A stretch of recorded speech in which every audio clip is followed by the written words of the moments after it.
Hey, what's up, you guys? Welcome to the Juneteenth live charity stream brought to you by us NYC, Game Fanatics, and the Land Party podcast.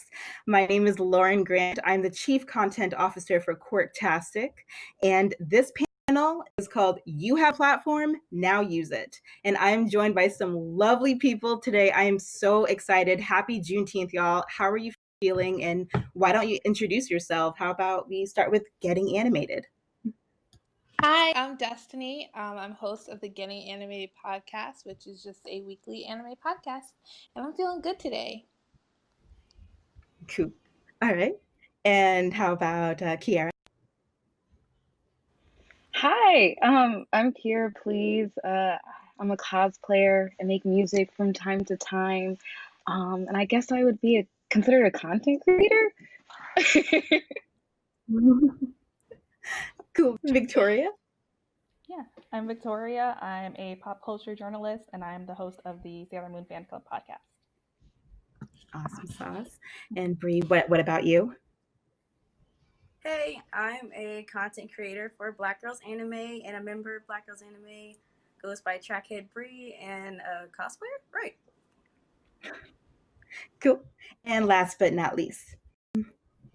Hi guys, I am Jax. I represent North Caesar Entertainment. I am their voiceover. I do videos, I do reviews, news, in-depth analyses of different anime, and I also write manga. So that is what I'm about. Yeah. Well, thank you guys so much for joining us today. And thanks again to OS and Land Party and the Game Fanatics for having us on.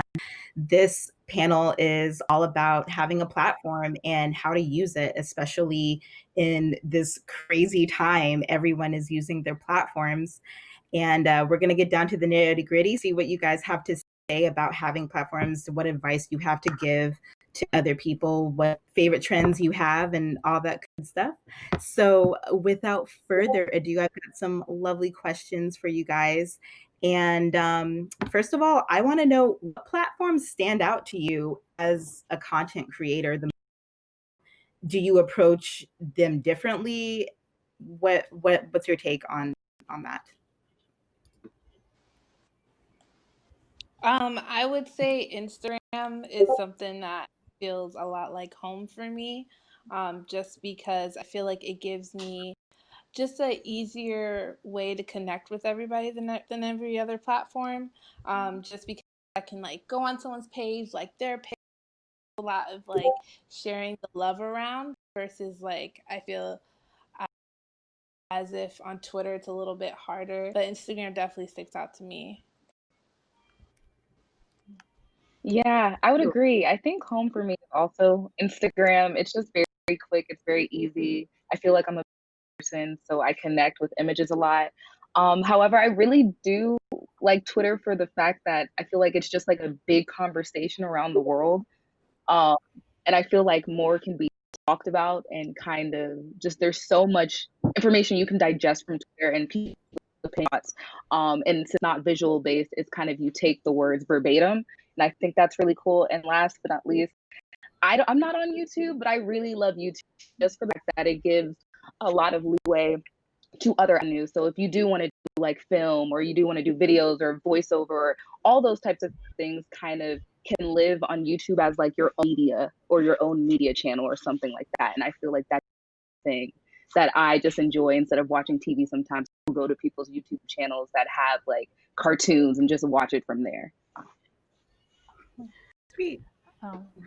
Yeah, I really love Twitter. I don't know if it's because I'm a writer, but I write a lot. But I just it's like this big community that you can kind of communicate with anybody.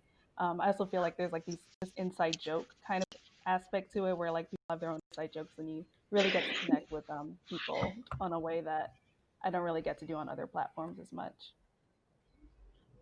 Cool. What about you, Bree? My screen is breaking up so bad. I don't know if you can hear me, but I like Twitter and Instagram. Yep. Twitter gets out a lot faster as far as information. And then it's like Kiara was saying, it's a conversation. Like you can really interact with people and have conversations and support one another. But Instagram, I like it because it's like a media presentation. Like you can put videos on there and trailers, and you can connect via what content you like and comment with other creators. So I like Instagram and Twitter the best. I think so. Sweet. What about you, Jax? I would say Instagram definitely. I am just now, admittedly, getting used to Twitter, learning how to use Twitter. I'm ashamed, but I definitely would say Instagram, Okay. YouTube, TikTok. I love me some TikTok. I love TikTok. I feel like those are just good mediums. I feel like a good social media platform in general is one where there's so many different multimedias to them. You can do anything, like no matter what your trade, no matter what your craft are. I would say that makes a strong social media platform, hands down. That's what makes a good one. And people can use effectively like Instagram and YouTube. So I would say Instagram and YouTube are two big ones for me. Cool. That's what's up. I personally also love Instagram for all the same reasons that y'all said. And Twitter, I have my stints I'll go in and out with because sometimes there's just way too much drama there. But speaking of TikTok, so that's really big now, and it just kind of came over like overnight. I feel like it's more catered to Gen Z, but there are some millennials who go in and out of TikTok. Why? Like, what effect has TikTok had for social media and content creation? Would you guys say? TikTok I allows feel like people to really express themselves via. Yeah. Go ahead. Oh no, go ahead. You're fine. I was just agreeing with you. Oh, Chat. okay.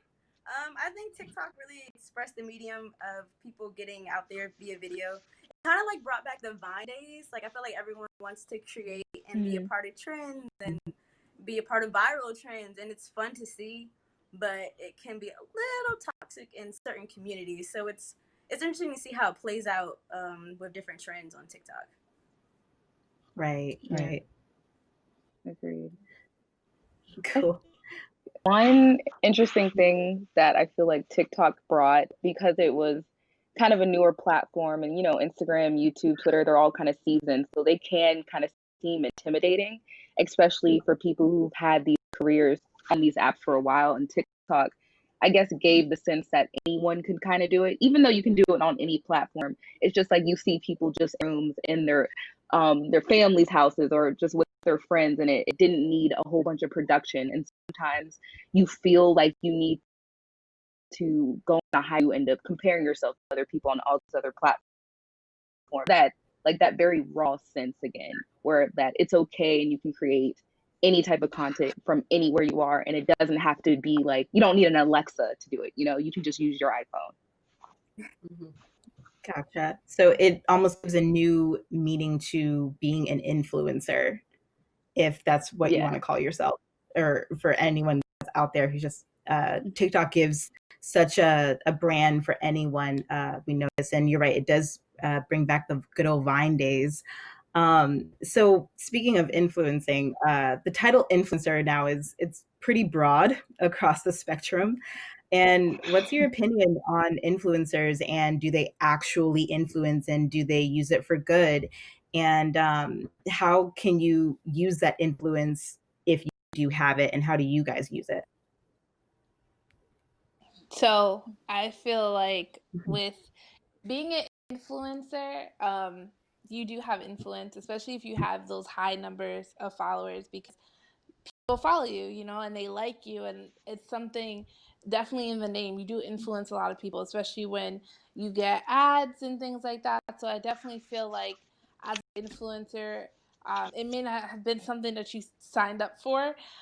You could have started off doing something, totally random, and then now you have a whole following of people that look up to you and want to kind of follow whatever you say almost. And I feel like once you become an influencer, that's just something that you gotta bear, especially when it comes to certain things happening like in our community and stuff like that. You gotta speak up about it, because that is what you signed up for almost. Once you hit it's not even once you hit a certain amount of followers, because you can have 300 people and still be an influencer. It's just about who you are and the fact that people look up to you and they want to listen to what you have to say. So I feel like being an influencer, it's very important that you are vocal about things that you see are going on. Just like everything going on right now, it's very important that you speak up, because it's just like people look out for you, like they kind of look up to you almost. So yeah, that's my little thing. Agree. Well said. I agree.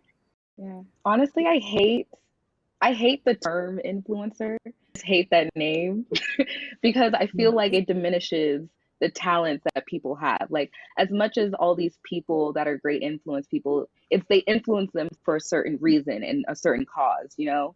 And I feel like that kind of takes away from what they actually do.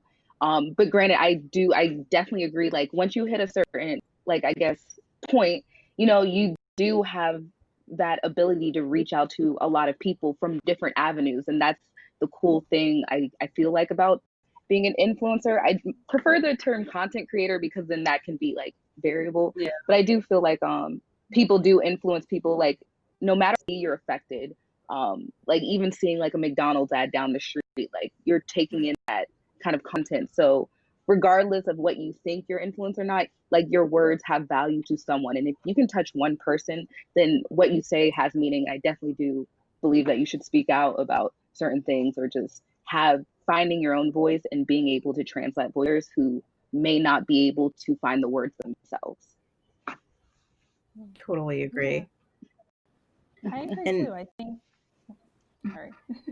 oh no, go I ahead. was gonna say I agree too. I was gonna say I think like Destiny and Kiara just said, you know, being an influencer, you have a lot of followers. You obviously have like a lot of influence, you know, to talk about things and like influence things, or do certain things.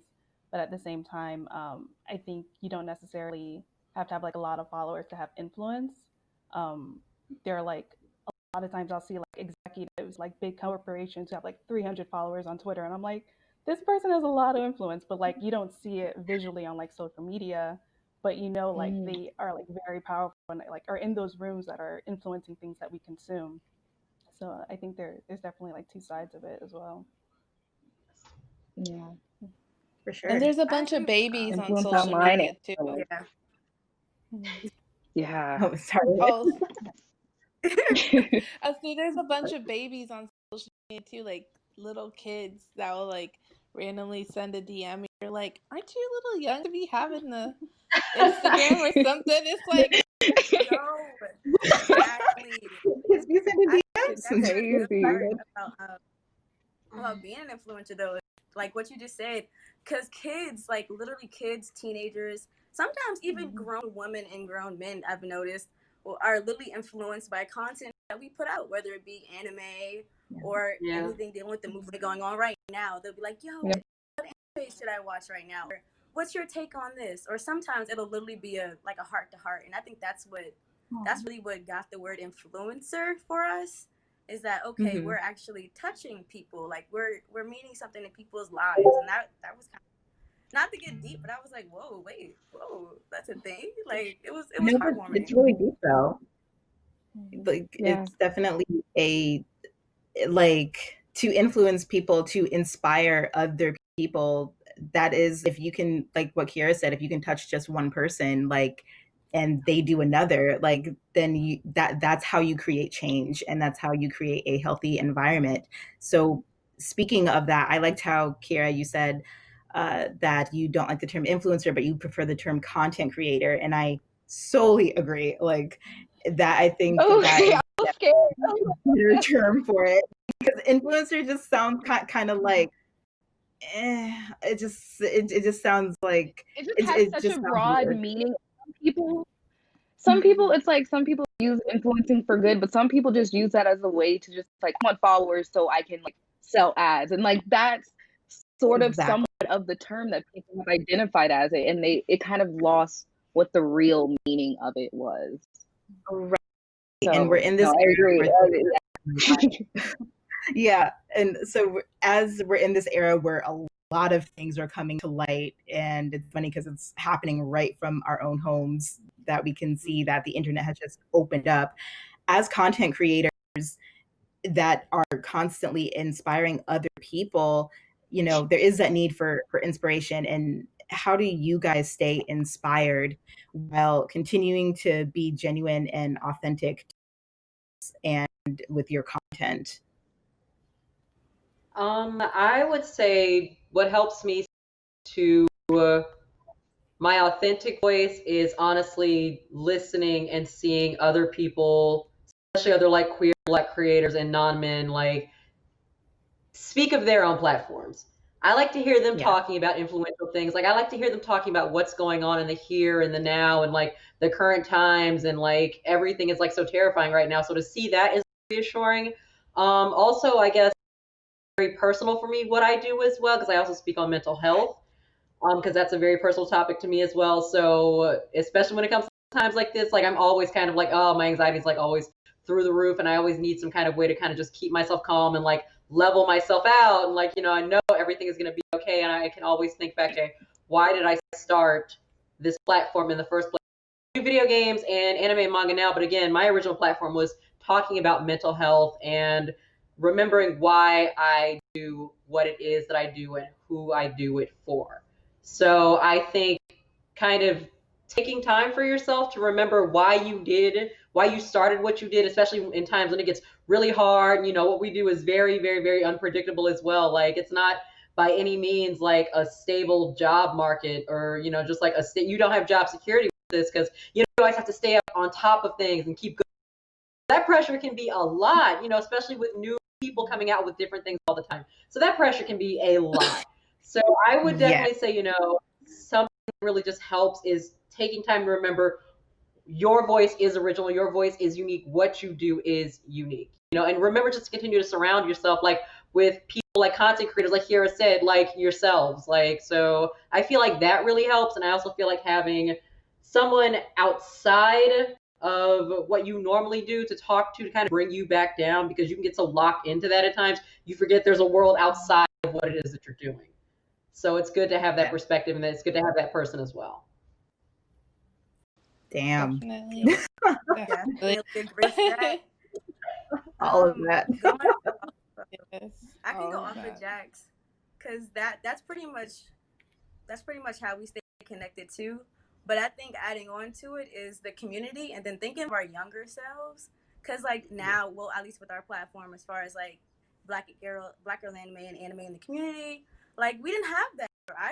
Me and Eunice didn't have that as kids. We didn't know each other as kids, and it's like, wow, like what we have today, like all these different platforms that we can branch off and separate and be together and learn different things. Like we didn't have that growing up, so we kind of did it individually. And now that we're older, we found that we all have the same connections, the same interests. So that's a reason to stick to it and remember why we're doing it, because there's the younger generation really, because now they have someone to look up to and to want to be like, and they're like, yo, like you can give me recommendations, or like you can talk to me about anything. Like it's an open environment to feel like a family, and I think that's like the goal. It's like a family environment. Yeah, and like Bree and Jax were saying, I feel as if taking breaks is so important. Taking breaks is like the key to always feeling like you can start over, start fresh, because like like Jack said, you constantly feel the pressure of being on top of everything all the time, and even when things are going on now, you still feel like you have that pressure, and you'll see somebody else pop out of nowhere and you'll be like, oh my god, how do I even compete with that? And you start to doubt yourself. And a huge thing that me and Lauren, we talk about this all the time, is taking a minute to step away from everything, play Animal Crossing, eat a snack, do whatever you got to do, like to make you feel good about yourself, do a face mask, just take time, get off of social media altogether, and, kind of just smell the flowers and take time for yourself, and then go back to it, and you'll see how that changes your perspective, your mindset, everything in like a matter of moments. It feels so good. Destiny out here giving whole sermons, okay? Because that is the truth. The way. I definitely agree with what Destiny just said, just like stepping away, like self-care, especially when like sometimes I'll read like something or like watch something, and then that'll like inspire something, an idea, and that I wouldn't have thought of before if I didn't step away from the work. Because sometimes you are so in it, and it can be too much. Yeah, Don't let definitely. nobody make you feel bad for taking a break. Yeah, Don't let you nobody gotta be Yes. make gentle you with feel bad yourself. for that. Say it again, Destiny. Say it again. Yeah, it's definitely in the age of, oh gosh, definitely in the age of media, especially with all of us doing it either as a full-time job or a part-time. It's really hard to step away because before we were all doing this, like if we weren't content creators right now, we would probably still be absorbing this. So I know for me personally, in my downtime, I'll get done doing work and then I'll get right back on to Instagram, and then I'll be scrolling for like a minute and be like, wait a minute, why am I here? And sometimes it's really hard to separate that life. So I thank you guys so much for talking about how to separate and to take a break, because we are so plugged in all the time that it's not always good for your mental. You need to take that break. Kind of want to dive back to as we're saying about explaining different things to family. I noticed you someone had mentioned it. I believe it was either Brie or Kira or Jax. It could have been anybody.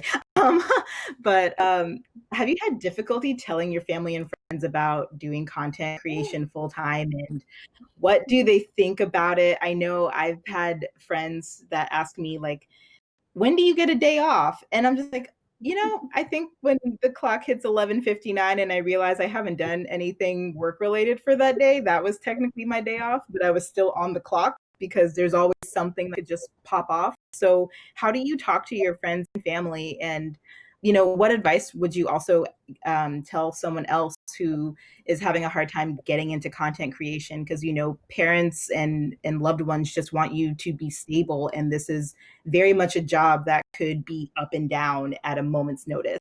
So, yeah, I would love to get your thoughts on that. I'll go ahead and say that my family, like, because I started content creating when I was modeling for suicides and lewds all over the fucking internet. So of course, like that was a huge shock for them. But then as I slowly transitioned into doing like different things like video and media and stuff like that, they were just like, we're not sure, we're not 100% sure what you're doing is stable at all, is stable at all, and like we're not sure we want you doing this. Like even when I was younger, like getting into anime and manga and video games, they're just like, that is nothing. You can't make money doing that. You're gonna have to go to school, get a good education, do this, that, and the third. And I feel like in the Black community, especially, being like Black women and Black non-men, there's this added for us to be stable so much earlier.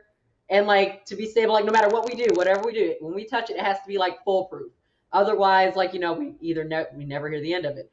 But for me and telling my family, I feel like they've been supportive, and I feel like that's what helps having a good support system. Also having a good support system that, your chosen family, like people not in your family will often be the ones who will support you more than your actual family. Speaking as far as like relationships and partners and stuff like that, my partner is technically my boss. So, I mean, when it comes to, when we're getting like into the zone, we both know each other's work habits. Like, I'm trying to edit videos. Don't talk to me right now. I'm trying to edit this comic. Don't talk to me right now. Or like, what do you need help with? Or how can I help you do this huge project that I see you stressing out over? Like, it also helps, if you're with somebody who can understand like what you're going through, especially as a full-time content creator as well. So I would say for anybody who wants to become a content creator, first find your niche, find what it is that you want to do. Like, even if you think, oh, well, someone's already doing it, like, put your spin on it. Put your spin on it. There's always something different that you can do no matter what. And make sure that you have a good support system if this is truly what you want to do, because it gets hard. Emotionally, mentally, it gets rough. Like, it gets so hard. So make sure you've got a great support system helping you with this, like, no matter what. At least that one person you can call them and like, this shit isn't working for me. And then, have that person tell you, okay, why did you start this in the first place? And just have that person talk you through it. That's the type of support you need if you're going to be a content creator. Yes. No, it is. Don't apologize. No, that I like, just like Jack says, you have to have people that look out for you to remind you who you are at the end of the day. Lucky because my mom was always like, no matter what job you do, as long as you're happy and you have a roof over your head, I'm okay with it. So that was good to have someone like her in my corner. But then also my fiance is always there, like, hey, I know you're freaking out and having a crisis right now, but you're not like anybody else. You're still working hard. Like, just think about where you started and where you are now, and just having someone like in your corner, like constantly, making sure that you're okay. Make sure you've eaten for the day when you're like on your computer all day. All that is very important and it's very helpful. So I think if you want to be a content creator, even if it's not your family or your partner, like Jack said, find outside sources, your friends, people on the internet, communities, Discord, anything, someone who will be like, hey, it's okay, just keep pushing, we got you, you got it. Just someone to keep telling you you got it. So definitely. Y'all speaking the truth right now. So one thing that I know is usually hard for family to grasp when you decide to become a content creator, whether it be full-time or part-time, is making money, which in 2020 America, there's so many ways to do it. What advice would you have to give to someone who is trying to monetize on their platform? I say Anybody? Google. Google what other people have done, join Facebook groups, get advice. There are whole prompts on Google that you can look at that'll like give you a template if you need to send an email to somebody. I think that's been the biggest resource for me. I just research first and try and figure out what's out there, what people have said before. True.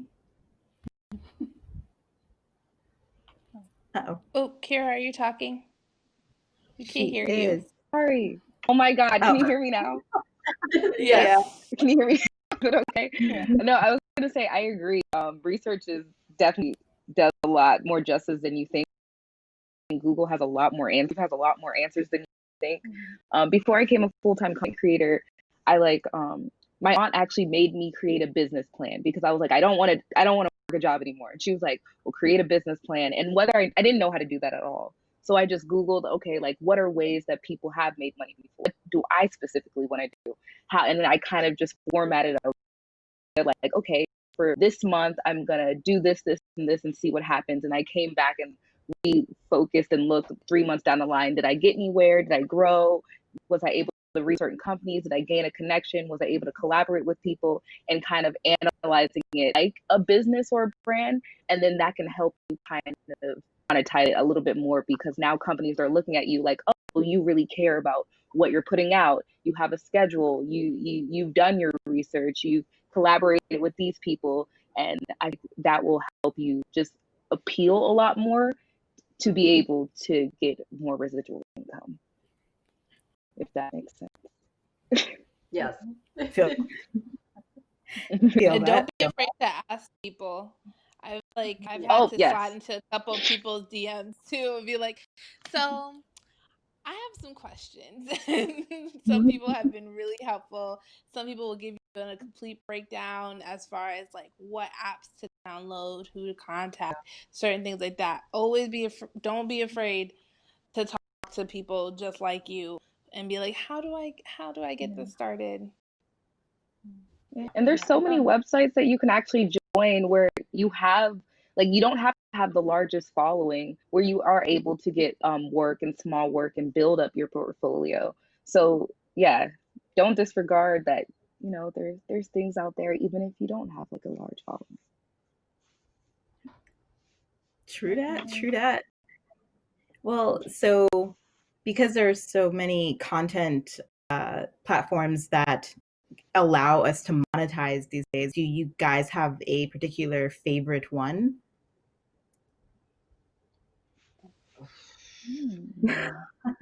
Loaded question. I'm sorry. Because I know a lot of content creators love Patreon, but some also have their qualms with Patreon and stuff like that. If there's a particular one that comes to mind, if not, totally cool. I would say IG Live and OnlyFans because again, I do like reviews and stuff like that, and I love talking about different series. Well, I also realize a lot of the content that I want to do isn't exactly G-rated because I talk about hentai a lot as well. So I thought, okay, how can I go ahead and make this platform where I can make money and edge on hentai because I love this shit.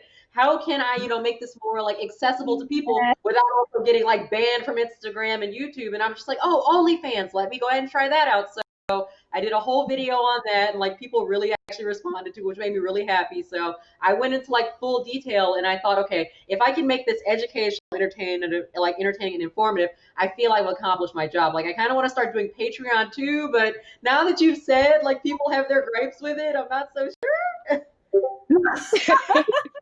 It goes back and forth. I think it's to each their own for everything, because that is the cool thing about having so many, is that we kind of just get to pick and choose what works for us, right? So yeah, I'd say give everything a try, girl. Get your money. I feel I haven't But tried Anchor yet, mhm. but I've heard Oh no, go ahead. good things. From what I've seen with Anchor, it seems to be really intuitive. Just it really streamlines the process for like creating a podcast and like creating like monetization. So I've heard nothing but good things about Anchor as well. Oh yeah, I was thinking more like Patreon and stuff, but yeah, no, Anchor is amazing. Anchor will literally give you ads to put into your podcast. Anchor and it puts you everywhere as well. Anchor is super easy. I really do love Anchor. Yeah. Sweet. That's what's Mhm. up. Well, so speaking of all of these platforms that we have, because we are in this social media age and there are so many, what do you think the evolution of social media is going to end up being? Oh God. I think it's gonna get so much more niche. Is that right word? How do you Yeah. pronounce it? Yeah, I think I see so much like people like trying to find like their communities in like the most specific way possible, and I really feel like that may be where it's heading. Cool. I honestly wouldn't be surprised if like the future of like careers is all kind of under content creation and everyone kind of does freelance kind of work in whatever realm they do it. Because I feel like more and more people are realizing that you don't necessarily need to go to a 9 to 5 job. You can, but you can also do similar work, independently or making your own company or having a group of friends and then developing something like that. So I feel like it's just going to build more and more where it's just becoming more and more common that everyone's working from home or working from their friend's house and doing their own thing. True. Yeah. And if it's one thing we've discovered during this pandemic, it's that most jobs, or a good chunk of jobs, can be done from our homes. At So home, now yeah. everyone's going to get on that level and stuff like that. And I really hope people push to not have to always go into the office, because definitely I've been working from home for about 3 years now, and it definitely has its pluses and minuses too, because I'm an extrovert, so I do like to talk to people. But when that happens, I just call Destiny a weak ab while I do while I do work. um, but so like when it comes to doing stuff like that, there's so many things to take into consideration. You have the biggest thing, which is the algorithm, which at this point I feel like certain algorithms for certain platforms are like facing a major or something in a video game. So how do you interpret the algorithm for any given platform that you want to say, and how does it influence your content, knowing what the algorithm may or may not do? So I am a social media director of Quirktastic. So along with my podcast, so I'm on social media a lot, more than I am proud to admit. And when it comes to algorithms, I sit on YouTube and I will watch literally hours of people trying out different theories, putting out different things, because each one of these platforms are different. Each one of these platforms, algorithms work against you. I don't care what anybody says, the algorithm will always work against you. So it is all about you trying to push your work to the forefront, because like Kara was saying, as far as everybody, the future of the internet is everybody being online. That's a lot of people you got to push through to get to the front of it. So it's really about research and testing a lot of this stuff out on your own, different hashtags, different times to post, like all of that equals beating the algorithm. You just have to see which ones work for you, until at least you get to a rhythm where you have enough followers where you're like, hey, just turn on your post notifications for me, or people just kind of expect or remember to go back and check your page often. So it's to a point where it's like you post something and they just know to go to your page. So that's the only thing I can say about the algorithm. But all of them are against you. You can't trust any algorithm. None. But you say is like the worst. Sorry. Well, oh no. Oh, sorry. Who's going? Sorry. No, I want to know what the worst is. Okay. Yeah, I would say I'm looking Instagram. like, what is Instagram? Okay, Okay. I would I say was the Instagram. same thing. Oh my God. Because Instagram, It's like the one we love the literally- most, and it tends to do us the dirtiest. Yes. That's a metaphor right I'm just there, like, girl. Instagram, we've been here for you. What you mean? Yes, it Why shows like you 10% doing of your followers, everything. And then you have to try and get to the other bunch of followers that you have. You're just like, come on, why aren't you Oh my God. helping me? It's so stressful. I just try to have fun with the algorithm. Like I try not to think about it too much. I think if you can be like fun and authentic, people will find you and engage with you, hopefully, eventually, and then find you. Yeah, I agree. Yeah, I've Yeah. kind of given up on trying to beat the algorithm. At this point, I just want to be authentic to creating something I love, and then in turn, hopefully other people will like it. But if not, I let it go. I created something I love, and I go on to the next thing and try to be consistent with it so people know what to expect. And I feel like that could probably help. But man, that algorithm boss, I don't know, man. I just I've given up on trying to defeat the level. I'm happy here. If there is an artist watching this right now, please, like I know a lot of Instagram artists will create characters based off of social media platforms. If someone wants to create an boss, I will love you forever. That would be so dope. What if there was a game of all the social media bosses? Like a leveler. No, do it. Like, Yo, like what would Facebook I look think like? Like, Basic. A mess. Facebook. So did you guys watch Scott Pilgrim versus the World? Facebook would look like Gideon from Scott Pilgrim. Like you don't think he's very menacing, but then you start fighting him, and then it's like, whoa. God. Oh, that's perfect. I see it. Not full of them. But so dialing back, I want you guys to kind of remember like when you first got on to any type of platform and what your like then. I know, when I first joined Instagram and logo was a little brown camera, I decided to put the toaster filter on like my first 50 photos because I thought it looked so cool. Now I'm like, oh God, archive.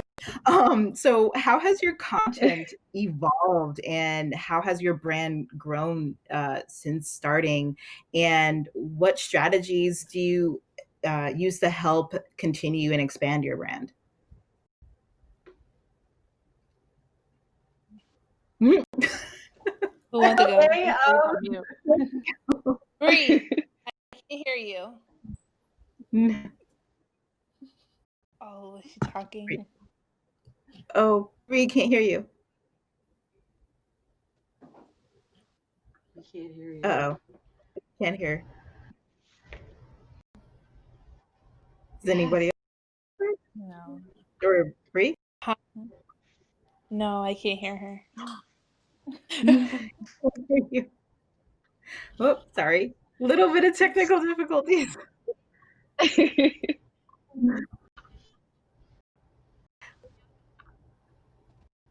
Oh, still, is your microphone muted?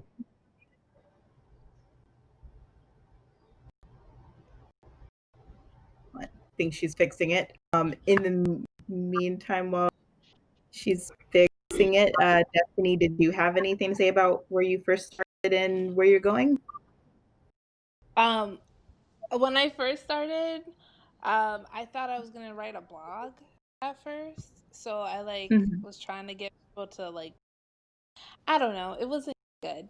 And then I just started posting things that really meant the world to me as far as anime and what shows excited me, and I just decided to take it more on an approach of this is what I'm into, and hopefully I could find people who to like the things that I like, and that's basically where my content is now. It's a lot of, hey guys, I just read this and I think you guys should read it too, or hey, I just watched this and I want to hear you guys' opinion on it, and that has helped in my podcast and just my pages grow a lot. Yeah.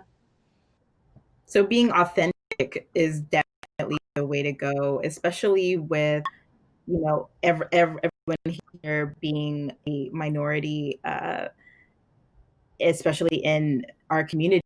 Like, it's so niche that being authentic is what is going to drive more authenticity toward you. Kara, did you about you said that your aunt challenged you to come up with a business plan. So what did your content look like when you had first started versus looks like now? Yeah. Okay. Wait. You can hear me, right? Yes.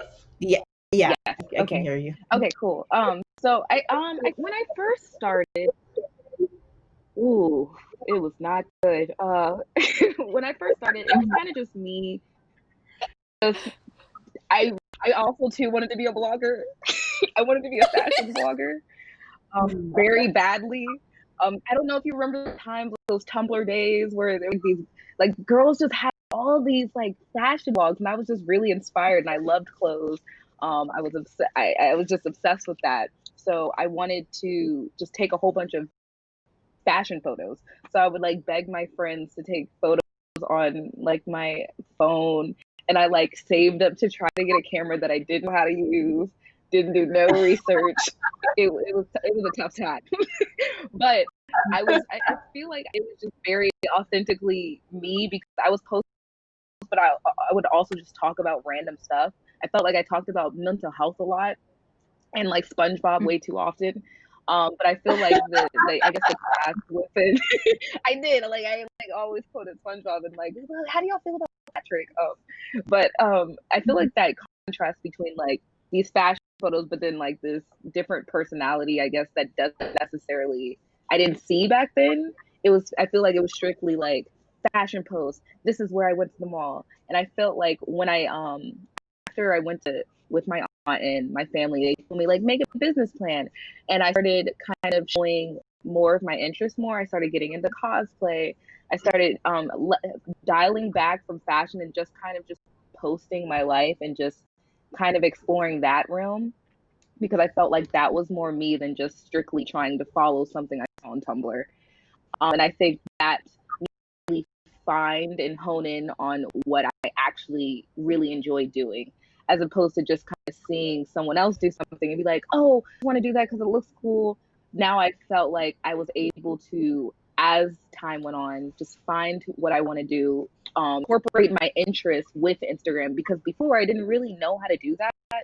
It was just kind of this thing up in there. I'm I don't know, how do you, I don't, it was just weird to me. So I felt like that just made me fine tune who I am as a person, grow and evolve myself, which in turn was able to reflect in my work. And I feel like that's why it kind of evolved and got better, because I really found who I was able to just yeah, show that to the world, I guess. Yes.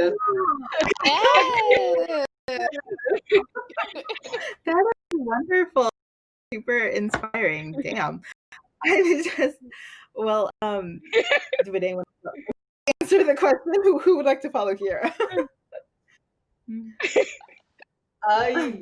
Okay. Also, I apologize. My cat needs a lot of attention. She's a baby right now. I'm so sorry. So from where I started, I'm just gonna go ahead and tell everybody else. It was bad. I knew that I wanted to do videos. It was so cringeworthy. It's like, but I knew that I wanted to do something with video. I knew I wanted to do this. I knew. Why are you doing this? Why do you like this? Stop.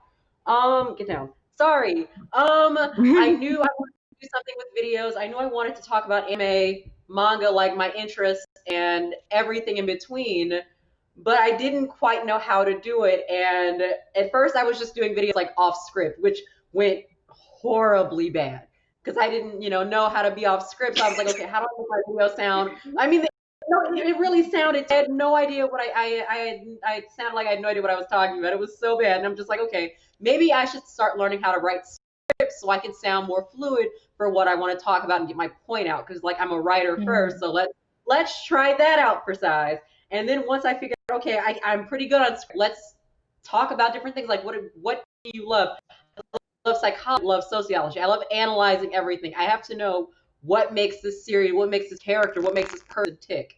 So eventually I started watching YouTube like film theory and oh god, I love my cat so much. I'd be watching film theory and like Super Horror Bro and Corey Kenshin, and I'd be watching like all these people who would go in depth, like especially like on Wisecrack, and I'd just be watching these videos where people just talk about in such detail these things, and I'm just like, okay, let me find my niche for that. Let me find how I can incorporate my love of psychology and sociology into this. And I'm just like, okay, well, now that I'm with noir, and honestly, I don't think I would have much of a platform without noir. It's like, what do I want to do? Okay, I'm good at talking about this. I'm good at writing blogs. I'm good at doing this, but what am I not good at? I have no idea how to edit videos. I have no idea how to record. I have no idea how to use like a sound system. How do I put myself out there to where I know that this is what I can do? So I had to learn how to record. I talked to Noir's music director, like, hey, how do I use like this microphone? Because when I first got started out, I just thought, oh, here's this expensive microphone. I just plug it into the computer and that works. And that's exactly how it works. And I'm like, no, I need like other pieces of equipment. And I'm just like, okay, well, back to the drawing board. Let's not get too depressed on that. Let's just keep learning. And then I had to learn how to do Adobe. And I have autism, so seeing Adobe for the first time was fucking terrifying. I'm just like, I can never learn this. I can't wrap my head around this. What the fuck? Like, this is intense. And so next I had to learn how to edit videos. I had to learn how to do like a watermark. I had to learn how to do subtitles because not only am I hearing impaired, but I also speak. I have a bit of a speech impediment, so I speak really fast. So for the people, for the non-hearing people and people who can't understand what I'm saying, let's learn how to subtitle so people can understand what I'm saying in my videos and also make my videos more accessible that way. Say somebody's just got their headphones in, but they can't listen to the sound. Great, you still know what I'm saying, even if I'm saying it a little fast. Like, I feel like I have grown so much over these 3 years with noir. And another good thing is, if you're gonna have a platform, learn how to argue with people. Oh my God, learn how to argue with people. People are gonna be ignorant, especially if you are a black non-man. They will have the most negative, hateful, spiteful shit to say. And if you are representing yourself and a brand, you can't be like, nigga, fuck you. You can't be like that. You cannot be like that on this platform. You've got companies like Funimation and Viz and Crunchyroll looking at your content. You can't be that way. So you just have to be like, well, I respectfully disagree, and you have to use tact. You have to say fuck you in a way that's pretty much just like, I disagree with what you're saying. We're just gonna have to have a difference of opinion, but fuck you all the same. Like, learn how to argue with people. Like, please, like, just know your audience, learn how to argue with people, and you never know who's watching. Like, that's another thing that really helped me clean up like my social media, because my social media was filthy. Like, oh my God, it was so bad. And then, as I decided, okay, I'm going to become a professional voice actor, I got to tone down a lot of my posts. They can't be so out there, especially if I've got these professional companies looking at me this way and they want me to represent them. And I've got, to represent noir and everything. Like, worry about the image that you want to put out while also be your authentic self.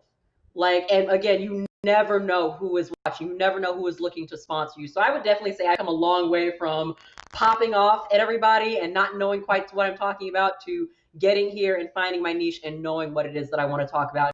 It's fun to see that growth, especially during times when it's just like, am I really doing the right thing? And then you think, okay, well, last year I didn't know how to do this, and now I'm doing like all these different things I never imagined I could see myself doing. So that is my experience. Word. Growth is real. Beautiful. Yes. You brought up a really good point that I want to ask everyone in this chat, as everyone here is not a man. As individuals in this space, who you have to constantly watch what you say, what you put out because of the color of your skin, or how you identify as a person and a human being. How do you navigate that? And what advice would you give to other people who are out there and they don't know how to fully express themselves without feeling a little bit censored because of the fact that you don't know who is watching? What advice would you give to people?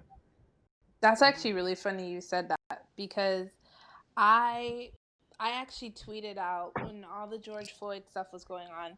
I tweeted out, I'm afraid that I'm going to have trouble getting a job later because I'm being so radical right now. Because I'm talking about how upset I am. I'm talking about I'm tired of seeing Black people being killed and just how upset. And usually I try to stay very neutral on my social media platforms all across the board. So when I was seeing it, it really, like, speaking up against it really worried me. But then I started seeing people in those companies and speaking up themselves, and that kind of made me feel a little bit better. And I just started realizing, like, I'm a Black woman. If you hire me for your job, guess what you're getting? Like, you can't be surprised like this happen, and it affects me. And it is what it is. It's like, at this point in my life, I have been through my fair share of racist jobs, and I've gotten to a point, especially as a content creator, that I just feel I don't have to tolerate certain things. Like, it's not so much a political stance, but a stance on right or wrong, like, just a stance on, Yes. do you care about my life or not? You know what I mean? Like, Yeah. you want me to work for you, but do you want me to live a normal life? Do you care if something happened to me tomorrow? Like, all that stuff is important, and that goes along with you hiring me. So I feel like if you, as a content creator, feel like you can't speak out because you're worried about these brands, let me tell you something. They will come to you anyways, because you know what? Look right now. Who do they want? Who are they plastering everywhere on the front screen? Black creators. You can't go on Netflix right now without saying black movies you should be watching. They will see you. They will need you. Eventually, they will come around. Black History Month, whatever it is. Companies now are like, we didn't know. Oh no, apply now. Or, hey, we'd love to see you take over our IG for 5 minutes and talk about Black Lives Matter. It's just like, you know what's going on. And it's like, now they still want to reach out to you. So don't be afraid to speak your truth and live in it, because that is your truth. You can't take that. You can't take it off. You can't take it away. That's just what it is. You know what I mean? So, yeah, that's what I would say. Keep saying what you guys. Yeah.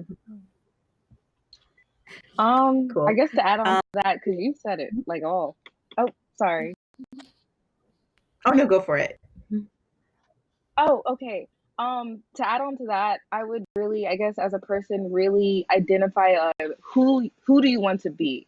What are your morals? What are your values? What do you want to put out? If you were looking up to someone, what would you want to see? And work backwards from there. So, if like you want to be someone that is empowers people, that doesn't care if like you don't get a job because you're doing the right thing, because that's who you be, that's who you want to evolve to be, and that's who you are, then go for it and do that. Because regardless, like you said, brands will come regardless. If they don't, you don't want to be associated with them because they don't agree with your values and your morals. So point blank period, you don't need to be working with them. You need to work with people identify with you, and you need to be authentic. Like, I feel like authentic is like the word of the day. Authentic to yourself and not be scared to become that. Yeah. Sorry. I feel like I got really passionate there. Yeah. This is Oh my god, my eyelash is I have falling off. for this.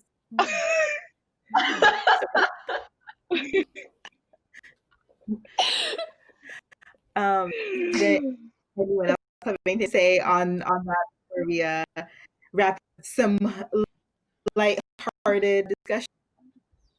Yeah, I think sometimes I can have a hesitation, and I'm sure many of us have, like, to post something. It's like, oh, do I really want to deal with like the comments that are going to come, or racism, misogyny, or whatever? And I think, A, put your mental health first, and B, like, don't try not to care, because at the same time, like, if it makes you happy, just do it. Yeah. And what would Sailor Moon For do, sure, right? for sure. What would Sailor Exactly. What would Sailor Moon do? We don't care about the universe. Can I actually ask this question, you all? Yeah. Okay, because I want to hear your thoughts. Okay, so how do you? Okay, I mean, I have my own personal kind of thing of doing it, but I really would love to hear what y'all, if y'all have experienced this. But sometimes on social media, it does feel like you're kind of constantly trying to push out content, or you're constantly trying to be the better you, but you're also bombarded with everyone else who's also good, and you try not to compare yourself, or you think like, I'm not doing enough, or I'm not doing it good enough, or like, how do you kind of combat those feelings? Because it can be a toxic environment. It's not taking breaks, but kind of, I guess, re-altering how you think about that as well. I don't know. What do y'all have any advice? Like, dealing with the fact that you look. Oh, sorry. I was just asking. No, sorry. So dealing with the fact of your No, own. go ahead. Yes. Go ahead. Oh wait, No, is it like I was agreeing. how Yes, you feel about yourself? Yes. How? Oh, sorry. I feel like I didn't even like. Okay, so yes, I feel like sometimes you, I guess me personally, I can feel insecure, or sometimes my mental health won't be the best. So when I do get on social media and I see like everybody, I'm like, okay, wait, maybe I'm not doing enough, or like maybe I'm doing too little, maybe I'm doing too much, or you kind of get into kind of this mindset that can be toxic. And I personally take breaks as well, but is there any other things that you might do to kind of help with that kind of, I don't know if it's like imposter syndrome, or just like you don't feel good enough even though you're doing your best? I would love to, Destiny, go. I would love to know, because I had imposter syndrome today. Thank you. I need to hear. I have imposter syndrome so bad. So bad. Okay, cool. One You thing get me. that Okay. Yes. So I listened to this podcast. I think it was like Black Girl Therapist or something. I'll even send it to you. But basically, she was saying, thank you. Make a Google folder of like all the compliments you get, like your best work, the things that you're proud of. Take a small little Google folder and put all that stuff in there, screenshot, do whatever. And then when you start feeling bad about yourself, you start doubting yourself, you start feeling like it's just like you are not where you're supposed to be. Go look at that folder and just take a couple of minutes to remind yourself that you're exactly where you're supposed to be. Yeah. And just looking at the comments, looking at even a fan letter that's, someone who said, hey, you just inspired me. I hope you have a great day. Like, I got a fan email, and it was just someone saying, hey, keep doing what you're doing. Just something like that, and putting it away for when you start doubting yourself, it changed you so much. I recently started doing it, and when I had a bad day, I literally felt way better, and I just kind of recentered myself. And it's also okay to not know everything. That's something she said on the podcast too. It is okay if you don't know everything. You're not going to. It's impossible. The fact that you're willing to learn, and the fact that you're willing to try things out, to take a risk, means you're still doing what you're supposed to do. Because a lot of people they get used to a certain way of doing things and they don't want to change. But if you're willing to say, you know what, I'm going to try this, or oh, I don't know if I like that so much, I'm going to try it anyways, or, stepping out of your comfort zone, that means that you're still doing what you're supposed to be doing. So those are my things. Yeah. That was amazing. Oh my god, that was like very good advice. Like I have to check out that podcast. Yes, I'm Yeah, sending it to you. It's amazing. what is it called again? Black Girl Therapist? Like, yeah, and it was called Imposter Syndrome. And I was like, yes. Wow, I would never think to do that either. Wow, Yeah. Because that's usually what That's makes me feel awesome. better is when I get those comments or a tweet that says, "Hey, I love your podcast," and I'm like, "Oh, you listened, yay!" Yeah, I think I am syndrome because like that, I don't think people realize like how hard that can hit, especially people having content creators, and then it hits the hardest when you interact with somebody who is familiar with work.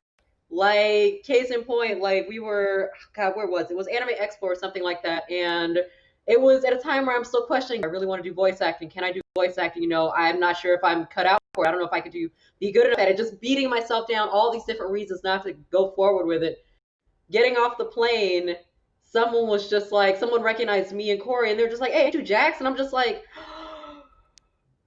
and it's a great feeling, but then you're just like, "Oh no, they recognize me." You're just like, "Yes," but then at the same time, you're just like, "Oh God, they recognize me. Now I really have to step up my game." Like, and then it comes all like this pressure you just didn't fucking expect. But then I feel like when you do look at the comments, and that's such a good idea, I'm gonna do the folder because that happens to me a lot, especially when it comes to cosplaying and wanting to get back into cosplay. I'm just like, I can't catch up. I can't keep up. Like, I don't know how to do makeup worth a damn. Like, will I be able to stand out? And it's just like, how can I make myself more comfortable, and more comfortable so that people see that I am my more comfortable self.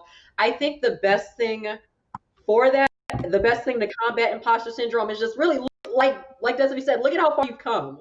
Look at how far you've come in such a short time, like especially in such a short time. Like that, I honestly feel like will help you most. And just keep remembering why you're doing what it is you're doing. And it's impossible not to compare yourself to other people, especially when it's in your face all the time. You will get, I'm not doing enough, or I'm doing too much, or maybe, I should try changing this up. Maybe if I look more like this person, maybe if I sounded more like that person, like it weighs on you.